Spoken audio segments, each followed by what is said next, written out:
श्रीराम. प्रपंचाच्या अपूर्ण गोष्टीत केव्हाही समाधान मिळणार नाही.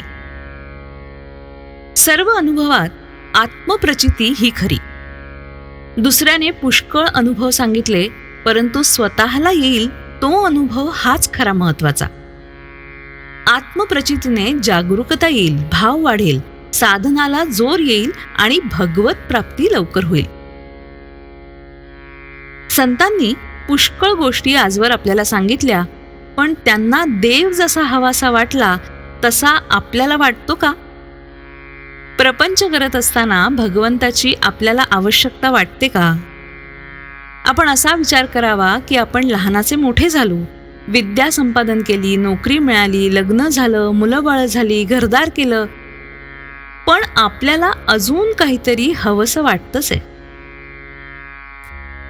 हे आपलं हवे पण केव्हा संपणार? आपण नोकरी करतो, कोणी वकिली, डॉक्टरकी. नोकरी करणारा मालकाला आपल्याशिवाय दुसरा कोणी नोकर मिळणार नाही म्हणून काही नोकरी करत नाही, किंवा अशिलाला कोणी दुसरा वकील मिळणार नाही म्हणून वकील वकिली करत नाही. म्हणजेच नोकरीवाला काय, डॉक्टर काय, वकील काय, कोणीही आपापलं कर्म केवळ त्या कर्मासाठीच करत नाही, तर त्यातून आपल्याला सुख मिळेल या ईर्षेनं तो ते करत राहतो. परंतु आपण पाहतोच की सगळं काही केलं, आयुष्य संपलं, तरी काहीतरी करण्याचं राहून जातं, त्याला पूर्णता येत नाही. एखादी गोष्ट आपल्याला मिळाली की आता यापुढे काही करायचं उरलं नाही असं काही वाटत नाही. आता काही एक नको, जेवढं आहे त्यात समाधान आहे असं कधी वाटतं का?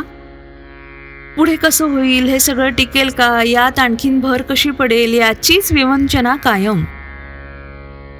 एखाद्याचं लग्न ठरलं, ते झालं की आता प्रपंचाची काळजी मिटली असं वाटतं का? लग्न झाल्यावर समजा 5 वर्ष मूल झालं नाही तरी हा काळजी करतोच, आणि समजा मुलं झाली तरीही याची काळजी आहेच. तेव्हा या प्रपंचाच्या गोष्टी अपूर्ण आहेत, त्यातून समाधान लाभेल हे कसं शक्य आहे? या गोष्टी एकातून एक निर्माण होणाऱ्या आहेत. ज्या ज्या म्हणून सुखाच्या गोष्टी मानल्या त्या सगळ्या जरी एकत्र केल्या तरी त्यातून समाधान निर्माण होणार नाही. ज्या गोष्टी अपूर्णच आहेत त्यातून पूर्ण स्वरूप असलेलं समाधान कसं काय लाभेल? समजा एका वेड्याच्या इस्पितळात 200 वेडे आहेत. जर कोणी म्हटलं की आता आणखीन 100 वेडे आले की एक शहाणा त्यातून निर्माण होईल, हे असं कधीतरी शक्य आहे का?